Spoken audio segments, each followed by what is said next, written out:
Ustedes ya deben haberme escuchado decir que está muy bueno practicar ejercicios de ritmo y de notas por separado, para que después sea más fácil de juntar.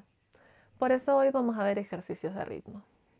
No vamos a dar muchas vueltas antes de arrancar con los ejercicios, pero nomás quería aclararles que estos ejercicios van a estar entre un nivel fácil tirando a intermedio, que es lo que se usa en las canciones o en las obras, por si tienen que tocarlos o tienen que sacarlos.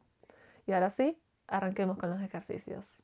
Y no se olviden de dejarme en comentarios si estos ejercicios les salieron bien o no, o si les gustó o no.